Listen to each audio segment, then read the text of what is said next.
Motion to start the meeting? Seconded?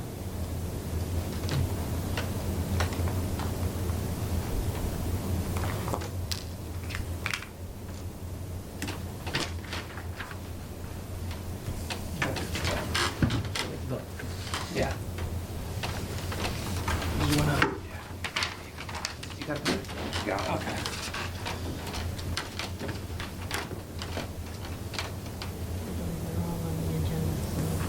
Thanks. Right, but I, probably the first order of business is to establish a chair. Since Not it? Wants to? I've been here the longest, but it doesn't matter to me.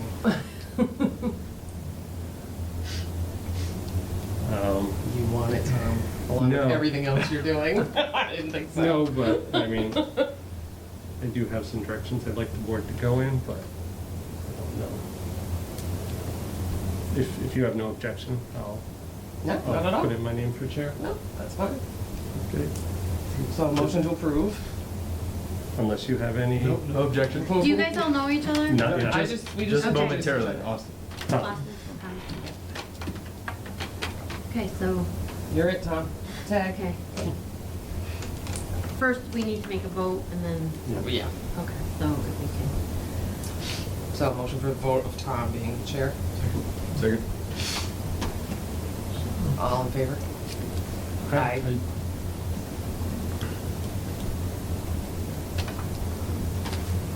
Okay. Okay, so it's all yours.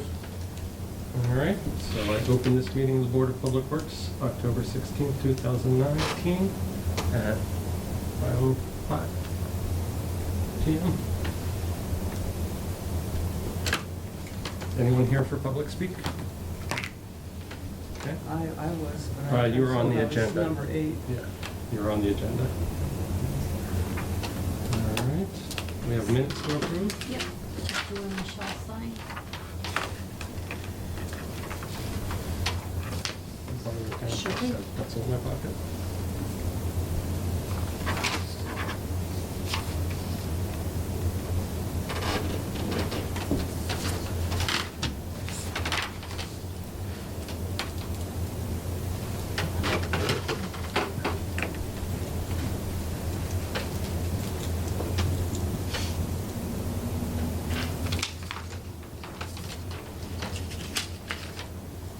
That almost flew right there.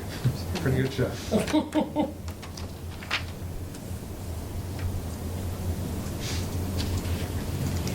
gonna give you that. Thank you. Mr. Chairman, I would suggest we go to, and then come back to the packet after. That is fine by me. So, first public citizen on the list is number 7, Chris Lee. Yes. It's me. All right, would you like to have a seat? Yeah. Just look around so I can see everybody, you Yep. can see me.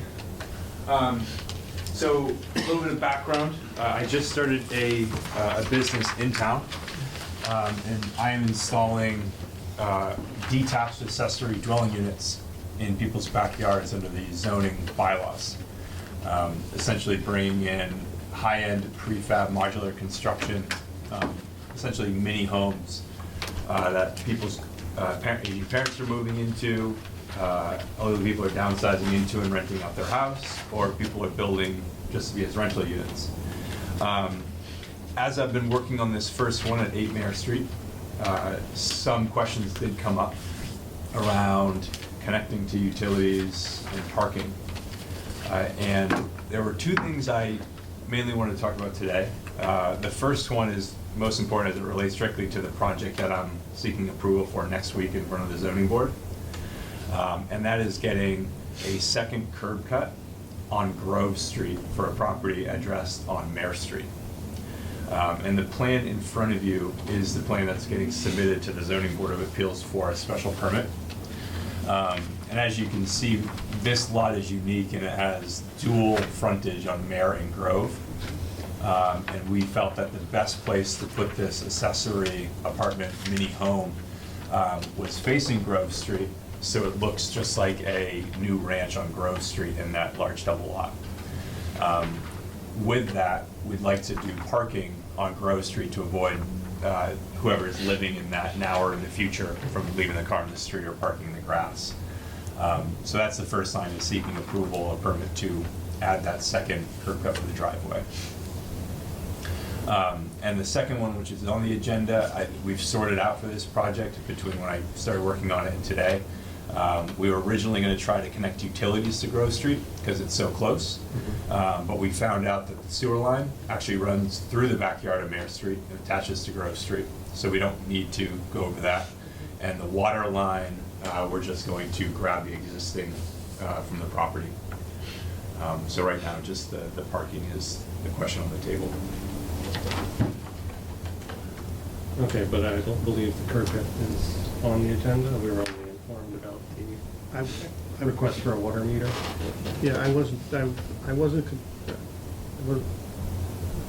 remember hearing about the curb cut for the. Yeah, it wasn't on there. Yeah. So, yeah. Yeah, so it is a new item, and I apologize for that. However, I believe that's something that the board need not get involved with. That's Okay. something we can handle at the staff level, instead of getting the board involved.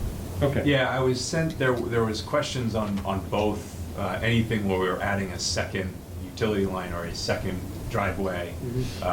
As, from my understanding, talking to various staff members, the policy is that there's only one per lot. So it was unclear whether or not I could go through the regular processes for any of the second pieces, which kind of leads into the other thing I wanted to discuss in future, because I will be doing more of these.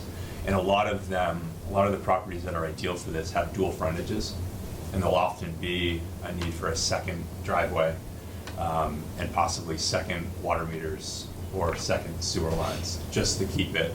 And we're avoiding trying to cut down excessive trees that are going to be blocking trenching, trying to trench 50 feet when we could trench 10 feet to the road, things like that. And I know I don't think that there's a process in place right now to deal with that, except coming to the board.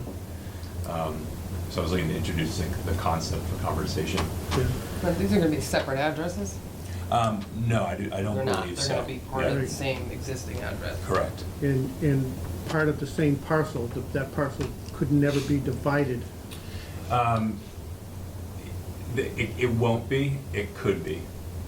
But it's not in the plans of the current homeowner to do that. Yeah. So is there anything for us to move forward on as a board for this issue? There really isn't. Okay. I would suggest to you that you contact our office, and we could meet out there, and you could show me what you're doing, and we can work out the details between us Just like anyone. for the, Oh, okay. for the driveway. Yeah. Gotcha, so it'll just be a standard, make sure it's a good place for it. Yeah. But since it is on the Okay. agenda, what is the policy for dual metering the property in the future if he's going to come back? The way the regulations state is that one service per property. And that's why I asked if this can ever be separated. If the time comes for this to be separated and use the access off of Grove Street, at that time, if everything's gonna go through this one water meter here, because it's all one, there'll be one bill generated. But if this gets separated and there's two separate, then before we sign off on it, there'll have to be another water service that comes in separately into this, so that resident A isn't, the water for resident B isn't going through resident A's. Which is why I asked about the address. Right. It's the same, Right. yeah. Okay. So pending the property being subdivided, we're only ever going to issue one water meter per parcel? That's correct. Okay, so the follow-up question that I had to that, so the water line trenching is less of an issue most of the time than the sewer line, because we have to go much deeper, and we have to get the pitch. And generally homeowners don't care if it's one water meter, they can split that. But the sewer line is one where we could run into serious issues and complicate the installation of these. Is that something where there could be a way to ask for a second entrance to the sewer and keep one meter, water meter? Again, that's what would have to happen, is you'd have to separate both of them. Well, wait a minute, well, If the parcel is not subdivided and they have one meter for this that serves both, Mhm. can he get two sewer lines independent of each other, or do they have to tie together to the common point that's already existing for the? See, the water bill is calculated on what, the sewer bill is calculated on what the water bill Mhm. is. So if it's only 1 meter, but yet there's 2 sewer connections, how do you split that fairly? So the homeowner would be paying the bill on their own. There would be no need for two bills. The only goal of it would be to do a simple 10 or 20-foot trench and connect to the sewer somewhere else. So we have flexibility in designing the site plan. But there can be one bill and one water meter. I don't see a problem with that, but there would be an entrance fee of $1,250 Mhm. into the sewer system And a trench permit. and a trench permit per regulation. Right. And at some point, if it's going to be split, you'd have to put that in anyway. Okay. And would the process to be doing that just apply for the second sewer entrance through the sewer permit process? Yes, in our office, Outside of the board. outside of the board, that we do that every day. Okay, because I did bring that forth to the staff when I was talking, and it was not, it was something that they weren't comfortable letting me Mhm. proceed with the process on. They wanted me to speak directly to the board. And in the meantime, we did a little bit of research ourselves and understand this, because this, as you just stated, this is, well, relatively new, and this is relatively new to us too, Yeah. so. Yeah, and the $1,200 entrance fee often, if we can avoid a 60-foot trench for the sewer and cutting through a foundation wall, is preferable to doing that. If we can just go directly to a street through a side lot. Okay, so Okay. no items for us to, There's no items here for Okay. for Right. board action. All right. thank you for your Thank time. you. That's You're easy. all set. Thank you. All right, item number 8, Laura Blair. It's Courtesy. Lori, sorry.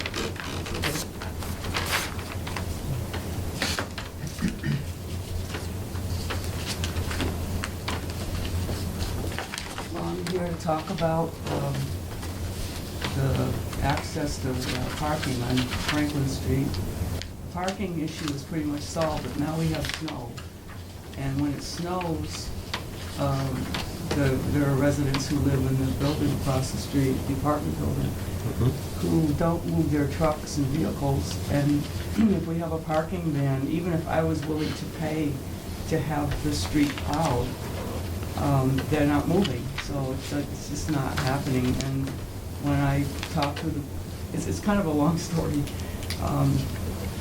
The matter was looked into by Dan Carey when he was on the parking subcommittee, and the issue at the time was just parking.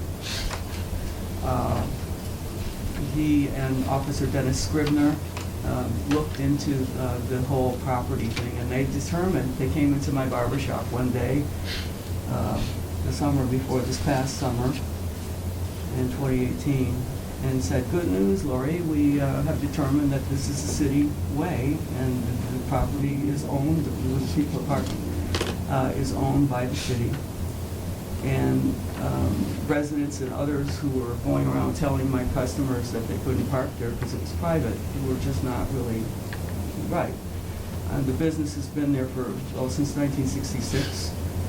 I've been there a little more than 5 of those years. John Franzik, also known as Jack the Barber, hired me, and when he was ill, I ended up staying there. After he passed away in July, a short time after that, a woman named Charlene Roman, who is the manager and owner of Guardian Property Management, who works under James Chirwati of Amherst, who's the ultimate owner, I guess, or manager owner. She shook my hand, and she offered condolences on Jack's passing.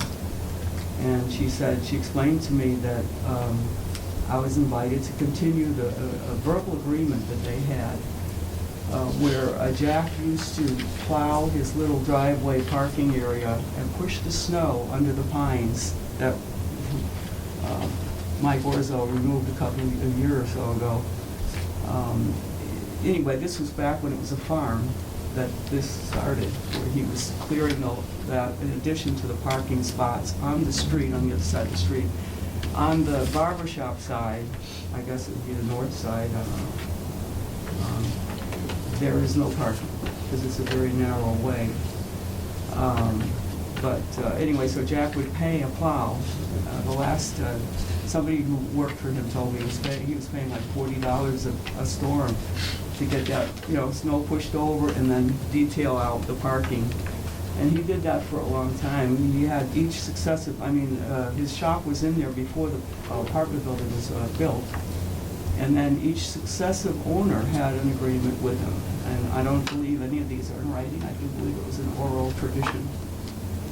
But it was told, I was told that that's what, in fact, the gentleman called me one time and asked me if I wanted to hire him. Now, at this point, I had not purchased the property, and I had no use of the lot. That's for the residents that are, the present owner has. So I did ask, though. I called up Charlene Rollman and asked her about it, because she had mentioned this to me, in the summer. That fall, that winter, we had a big storm. And I asked her if it would be a good idea for me to continue, as she had said, and I said the person was offering the services. At the time, she said we never had the conversation. This was, verbal. She never talked to me about parking or snow or any such thing. So I said, wow, I'm just kind of glad I called you and I'm not getting people in there. And she said, and furthermore, if there's any damage to my grass, my lawn, you're going to be liable. And okay, whatever. I'm not in the business to try to hurt anyone's lawn. It's my understanding that for decades people have been parking in just the way they've been parking. I spoke with somebody named Duda, who's familiar with this board, and he suggested that maybe if they ever plow the street, if I'm still alive then, and cutting hair, maybe they could put a curb up. And that would, give people a guide and maybe prevent any damage to lawns or any other part of the property. I guess I just, I'm working part-time. I've got that little business, semi-retired. I'd like to be able to continue to operate the barber shop. I'm, serving the community, and I'm asking that we see some way to have the DPW run the plow along in that area like it does up and down the street. I know for Jack, Jack did do that for years, and whoever was operating at the DPW probably didn't have to do it because Jack paid somebody to do it. So I don't know how this could be resolved, but I'm respectfully requesting that that service can be provided to me, a local city resident and taxpayer, and a business owner. I have a certificate with the city of Easthampton that shows that I bought the certificate in 2015, and I'd like to continue to work as long as I am able. And it's much easier to run a barber shop in the winter if people can park there. Right now I have a verbal agreement with the church. They let me park there and they let my customers park there during a storm or some other event that the street is blocked. But if that property is ever sold, which could happen, I won't have parking effectively.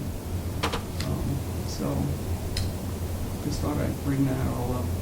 So this is a packet showing deeds and plot plans, lot plans, that a lawyer had explained to me do not show any particular, easement or right, private parking or private control of the parking area that I could give to the person who is chairing it. Made these copies to bring in. It's supplemental material. I have consulted with an attorney. I certainly, the attorney said to me, well, it's going to cost you thousands of dollars to hire me. And I said, no, it won't, because I can't afford it. But, so this is my effort to try to stay in business and So hopefully not. So your request is We feel that the snow removal on the far side of the street from your barber shop has been inadequate. Across the street. Yeah, directly in across front the of this street. apartment Yeah. building. I gave Homar Gomez, the chair of the subcommittee, Mhm. photos of snow mounds that were made. There's a particular resident who lives there who has moved in with the manager's daughter. And he had borrowed a tow truck, a plow truck, and he's done a number of things over the last 2-3 years that haven't helped my business very much. But there was a large mound of snow. I was gonna make pictures and bring them in, and if anyone wants to see them, I can certainly show them. I don't know, Joe, if you'd seen them. Homar Gomez said he would give them to you, and I don't know. Anyway, I can get copies. I've been taking pictures of these various things. He's parked me in. He's parked my customers in. There's even an elderly resident who lived in the same building with him who parked, she had her visiting children park in a certain area, and he parked them in. I mean, it's just kind of a harassing situation. At one point, I could have taken him to court for assault because he nearly hit me with his van, and I just didn't want to deal with it. But it's been a kind of tough situation. Okay. I'm 68 years old, and I want to continue to work. I don't want to feel like, gee, I've got to retire. I assume, is Franklin Street on our plow schedule? Oh, yeah, we It's a plow public Franklin street. Street. Yeah. It has to be. Yeah. First of all, if the cars aren't moving in the wintertime when there's a snow emergency, or even in the middle of the night from between 1 and 6, they're towed. Every plow operator knows that if there's a car on the road between 1 and 6, between November and April, and we're out there, they're calling the police department and that gets towed. If we call a snow emergency and say there's no parking on any city street from 6 o'clock tonight till 6 o'clock tomorrow night because there's a big storm coming in, Mhm. any car on the street after that gets towed. My son's got towed, so I know it's true. But, So in this street, there's been no history of this being a presumed resident, tenant-only parking for this apartment, I, where the plow drivers would think that that No. was. I did a little map here. Mhm. I was gonna say, how can it be a public road? It's a Right. public road. Yeah, no, I'm just, Yeah, no, I get Just what you're trying to saying, Tom. establish the No, fact. yeah, I got Now, you. give one of these to Lori, too. The two solid lines represent the blacktop area of Franklin Street. mhm. The dashed lines represent what's called the right-of-way. Mhm. That's what the city owns. At some point, somewhere, way back when, way before me, because I've been here 35 years, somebody decided that they wanted to do this little blacktop area here that I have outlined in red. Cut out. Yep.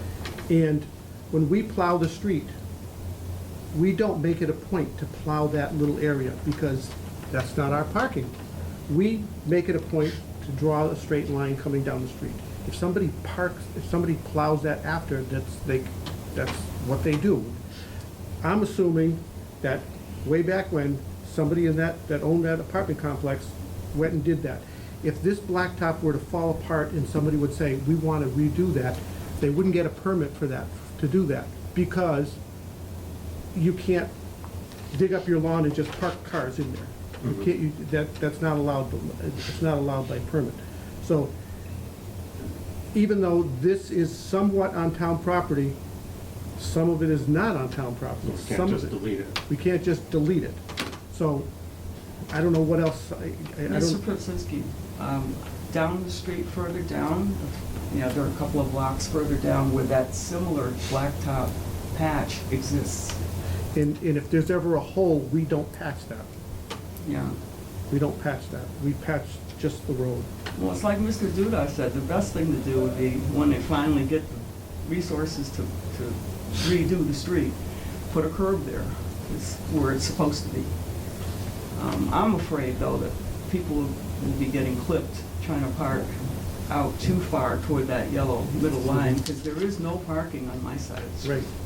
Right. So, we don't want to create a situation where there's such a bottleneck that nobody can get through, and it's becoming a hazard, and.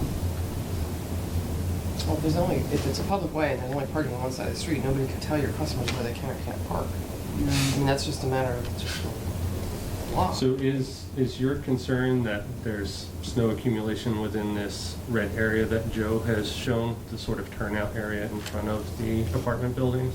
Is that what you've been Well, I utilizing don't for know, parking? you know, the dimensions are not quite, this almost looks No. like a little. I don't think this is maybe the a little scale. I think that's- It's exaggerated. definitely not the scale. No, it's just. It's just as a reference. Right. It's to, Give us an it's idea. to All I memory. know is that the But- area's been plowed and people have been parking in those very spots Yeah. for like 53 years, maybe longer, because before that, John's family had Franzic's Confectionery. Mhm. So the better part of 100 years, that has been a business location. There's no parking restriction on the other side of the road, so if your customers wanted to park completely on the blacktop, they could, Before or after the turnout? before or after the turnout. Or at the turnout. Not at the turnout. I wouldn't So park, then Luke Delisle with his commercial vehicle I wouldn't- is creating a parking spot. If he can park inside this area and other people are not supposed to, I mean, he's had trailers now on his because, van and he's because had other if, trucks. if someone were to park here, the possibility, a good possibility exists that they would be parking on private property. So if they stayed on the blacktop, which there's no parking on this side of the street, but if they stayed on the other side of the street and stayed on the blacktop, they have every right to be there. Well, my tires are never on anything but the blacktop. And you've never got towed. No, and if somebody called and said, tow this person, they said, well, the police told me, in fact. They wouldn't, they wouldn't do They it. wouldn't. They wouldn't. Because there's no, you know, it's not like they have signage saying, no parking in this area, Right. or no parking between these signs, Mhm. you know. I just had this running. Or there's no sign, there's a sign there that says parking for apartment only. What happened was, again, years ago, somebody decided they were just gonna put a little bit of blacktop in there so people could pull in and park for the apartment complex. Part of that happens to be on city property because of this right-of-way issue here, but yet, part of it is on private property. Well, I want to push back a little bit on what Luke Delisle told everyone. He was telling me that he personally paved that himself too, and I don't believe he's even been around their area for more than the last 2 years. And That wasn't paved within the last 2 years. no, it wasn't. No It's way. really old, and so I'm just really thinking that somebody was. I've actually lost customers. The superintendent of Northampton Schools used to come over to get his haircut. And there are other people too, and they didn't come and tell me that's why they're not coming. But if you get out of your car to have a haircut and somebody comes over and says, you know, you're parking in a private area, you want a haircut, you don't want a hassle. I don't understand why they just don't park on the street. I think that Mr. Delisle wants to establish for himself some commercial parking. And he has, on his website, he has 27 Franklin Street listed as his business address. Regardless of what you think somebody wants to establish, there should be no issue if someone were to park on the street.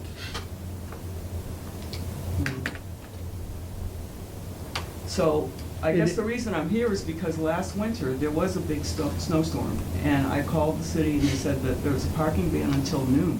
Mhm. And then I spoke with an officer on the phone and they said, you know, that's considered private parking.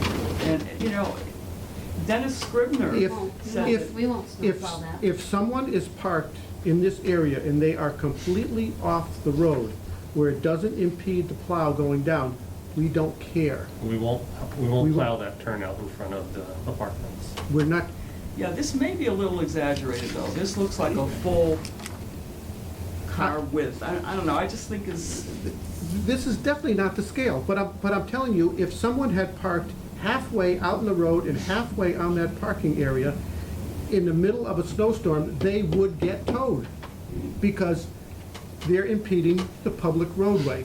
If somebody wants to park on their grass or in a piece of property that, or on a piece of property that has some blacktop on it that's off the road, we don't care, as long as the plow operator can draw a straight line going down that road.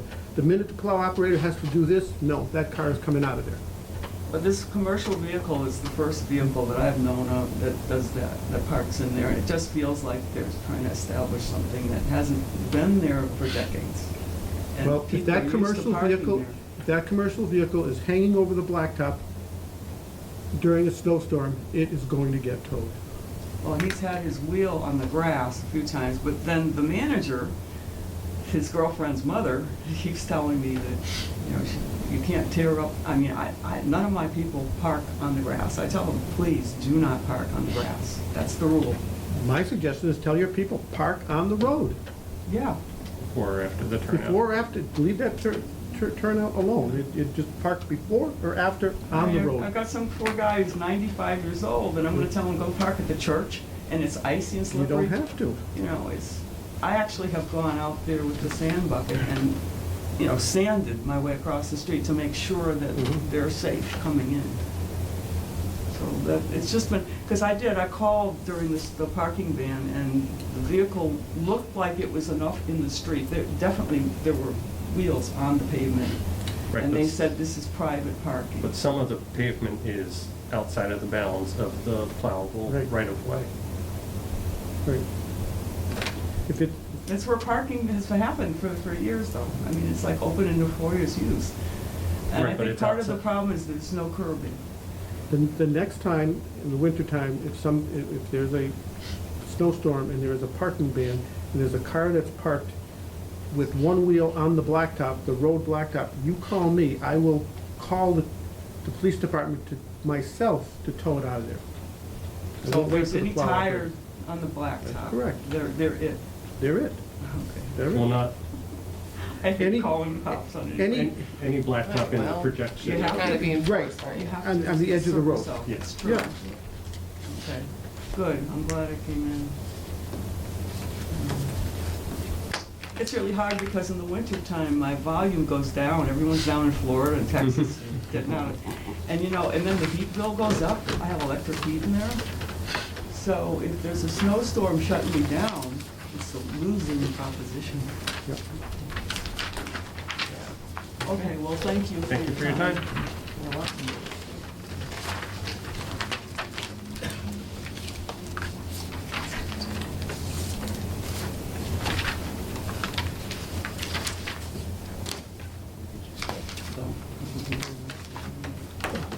Should we move through the packet now, Mr. Chairman? Yes, we should. So I guess we'll go back up to number 4, state agencies, city offices, and boards. I didn't have any, they didn't give us anything, so. Okay. And Number 5, we had a thank you letter.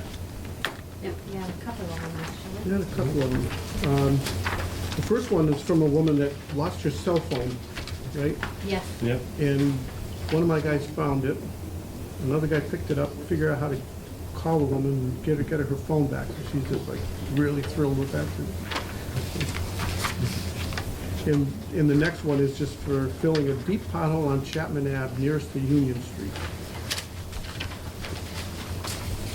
All right. We have to make note of those, because we don't get them very often. We don't get them very often. Should we frame them? We could. The next item is, I printed this out, this traffic calming and traffic management. This is in regards to requests from individuals or residents, particularly on Clark Street, for speed humps. Right. And I think at the last meeting, it was discussed that we were gonna pursue this a little further and get some more information on it, figure out where they could work, where they couldn't work, what the cost would be, and go Right. forward from there. I do know that they are finishing up, they finished paving, I think they finished paving that small section of Clark Street along with North Hampshire and that area there. What they did on a section of Clark Street, when they repoured all the sidewalks, is they actually raised the curb. So by raising the curb, I think that's gonna give the illusion that it's narrower too. So Right. we'll have to see if that has any effect on speed.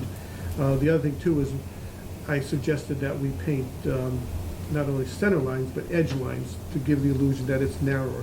And we couldn't paint the edge lines before because they were working there. It might be getting too cold for us now. Fresh blacktop, we can't paint right on top of the fresh blacktop.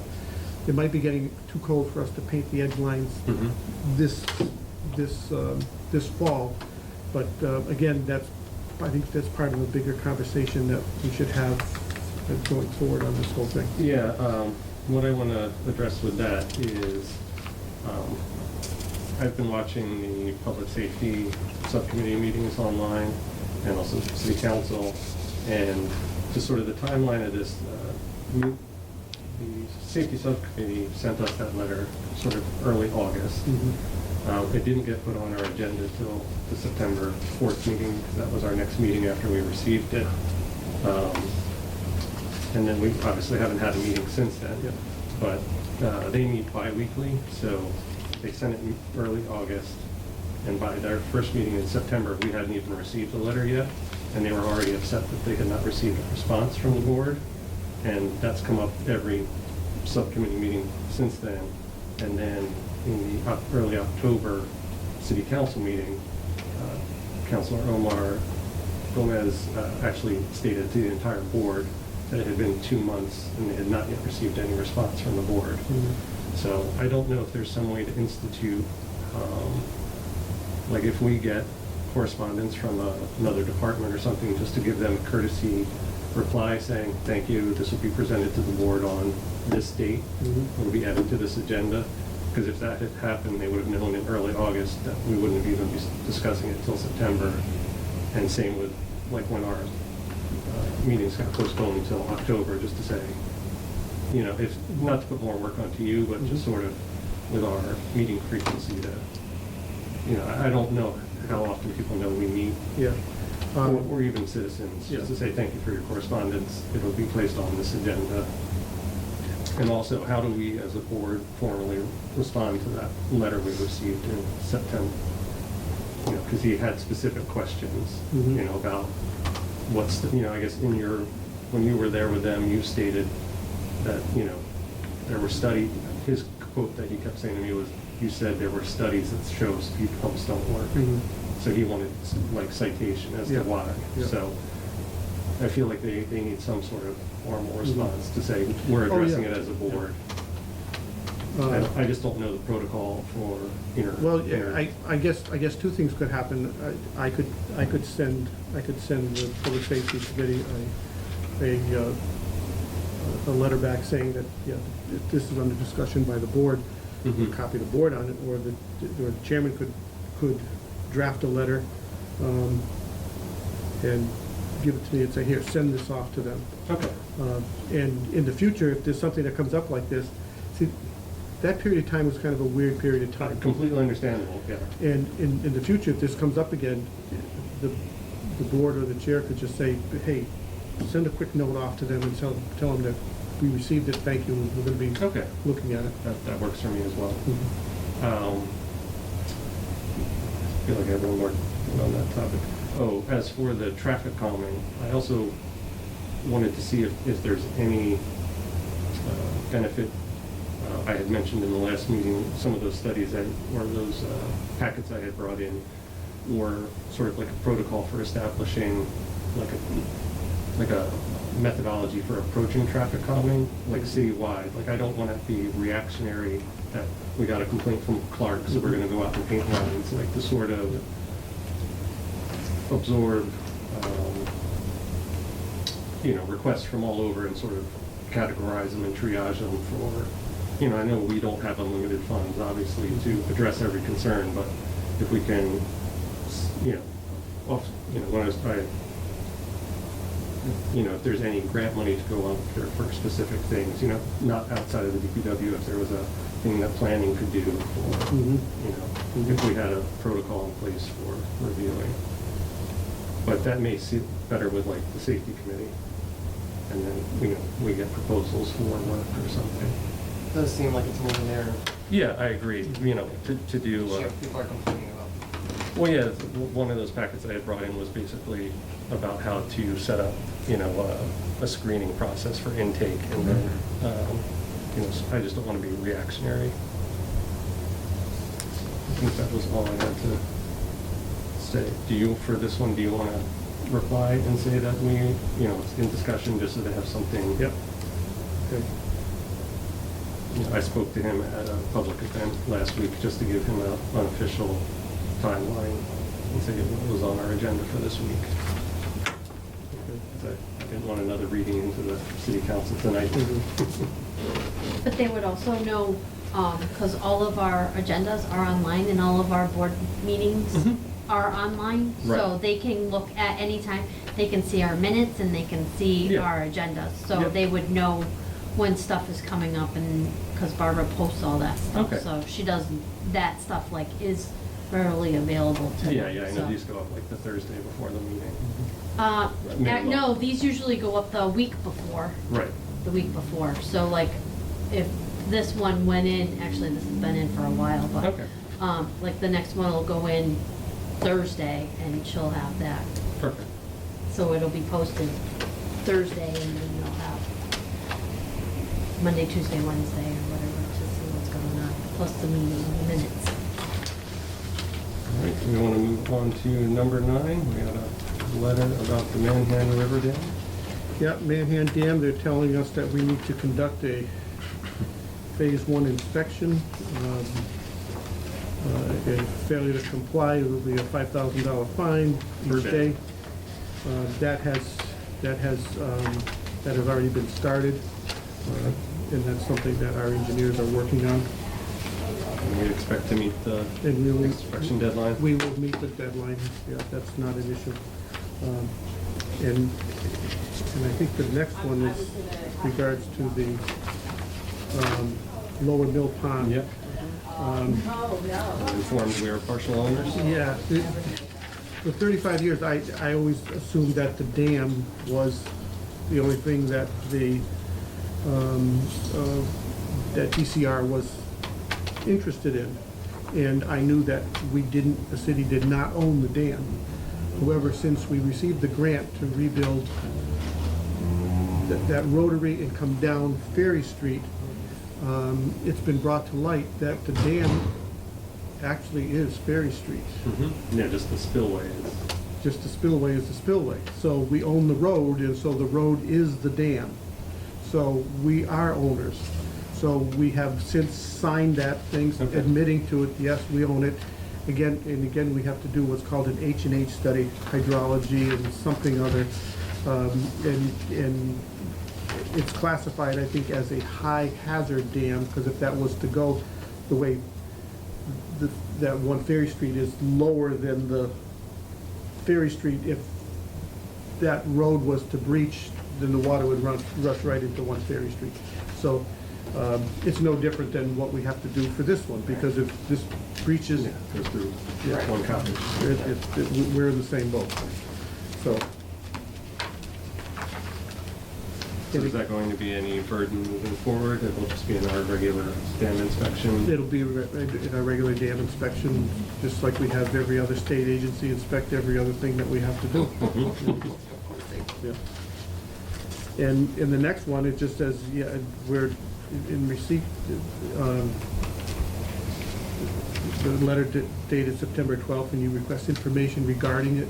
We actually did have an on-site meeting with DCR out there. It was very productive, and we came away with, yeah, okay, we own it. So, All right.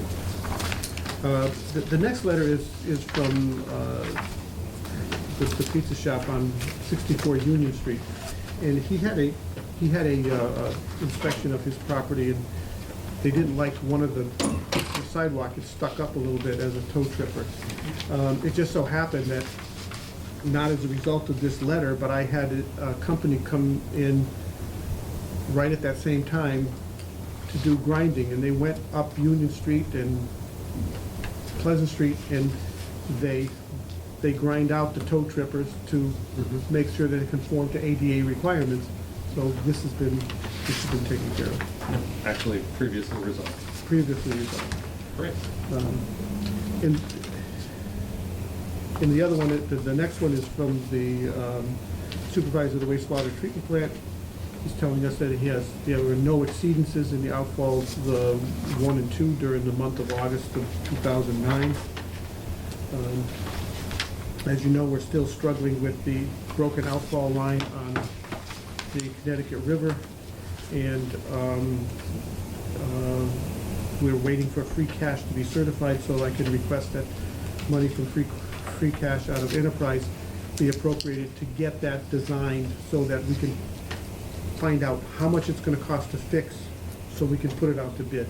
But there's other agencies that are involved here too. We have to make sure that we're, according to CONSCOM and EPA, that there's endangered species involved there, so there's a few more hoops to jump through before we can get that thing designed. But one of the things we know is that, and we're gonna do at the same time is investigate that pipe all the way through, because if we had one section fail, we hate just to go back and repair that one section, Right. thinking that everything else is fine. So while we're there, let's make sure that we're not Just just inspect the whole thing. inspect the whole thing, you know? Makes sense. Yeah.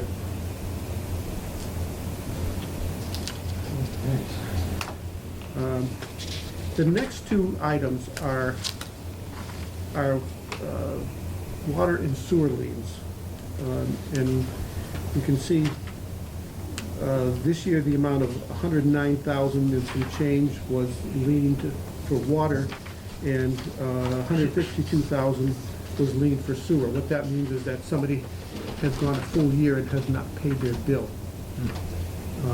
So we have the authority to lien that property, and they can't pull a building permit, they can't sell it, they can't do anything with it until until the city gets their, Is this a fairly typical percentage? This Or- is, yeah, every year is roughly $250,000 out of the, probably $3.5 million Okay. enterprise that gets leaned. But the way it is that this might not get paid in the next year or two. Oh, yeah. But what was leaned 2 years ago Somebody's is, gonna eventually is sell. getting paid. So there's, you know, Rolling half- it's a half million. It's a rolling $500,000. Roughly. And this is all public record, but if you look, it lists everybody's names and their addresses and how much they owe. That's embarrassing. It's embarrassing, but it's If you don't pay that. it's public record.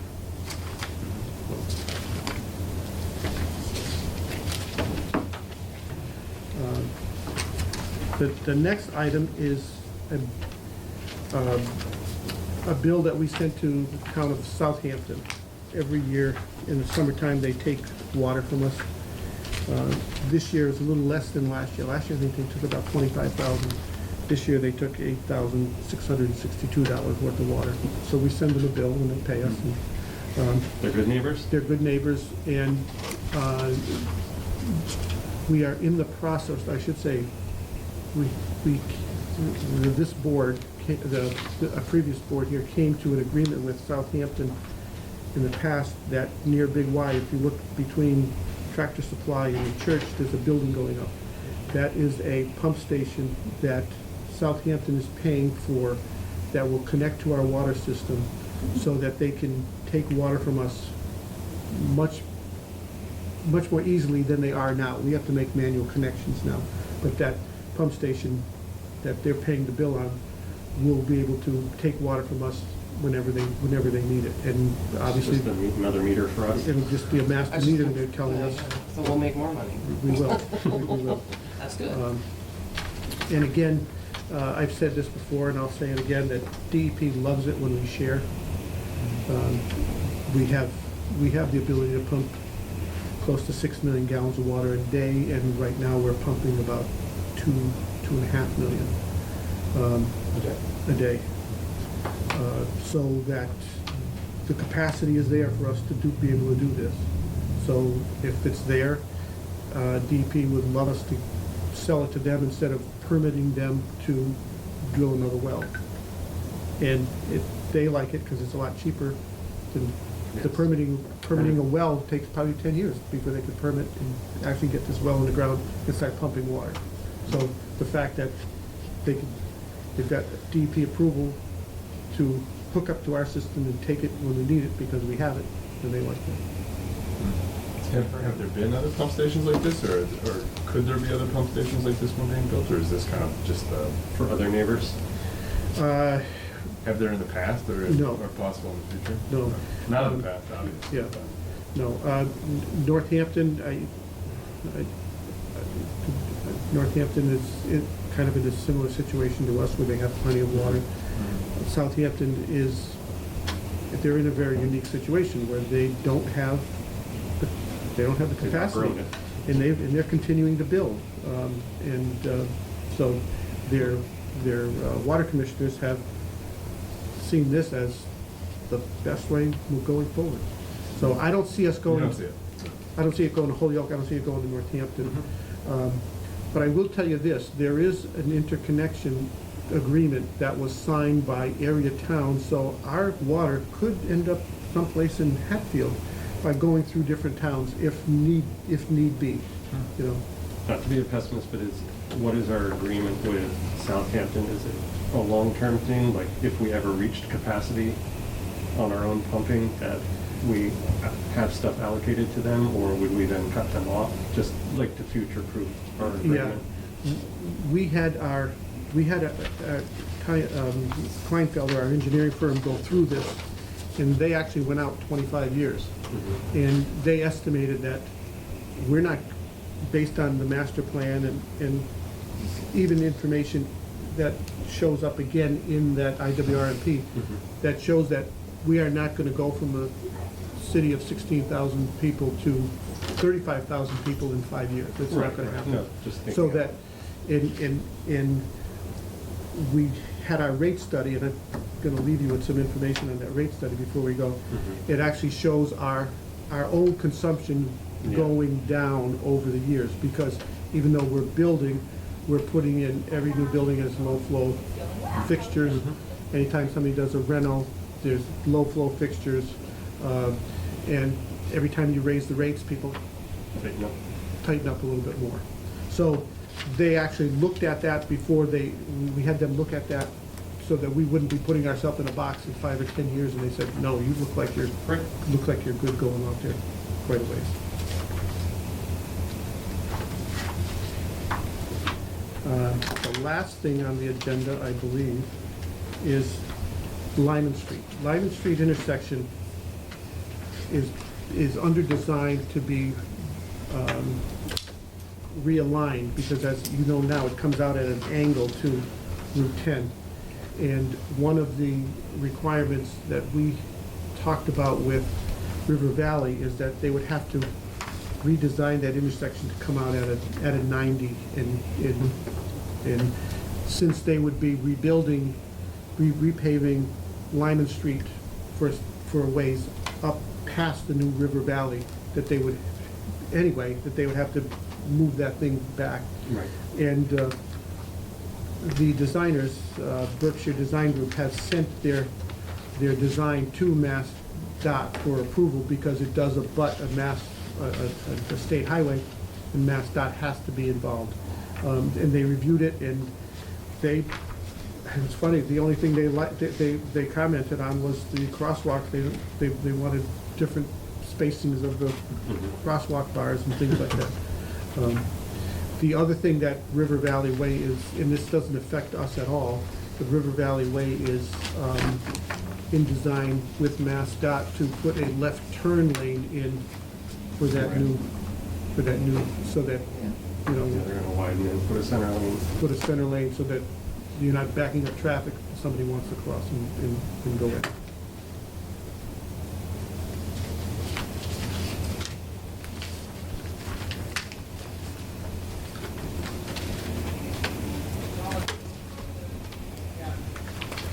And what did I do with all those other? Rate studies. Rate studies. We finally got the printed copy of the rate study. It's not on the agenda to talk about tonight, but you can take it, read it through. Thank you. It basically talks about everything that they've talked about when they came in here, but it puts it in writing for us so that we know. And I was curious, well, I guess, can we briefly talk about it, or it's not on the agenda? it's not on the agenda, so, you know, So without, not about the rates, but just the timeline. oh, the timeline.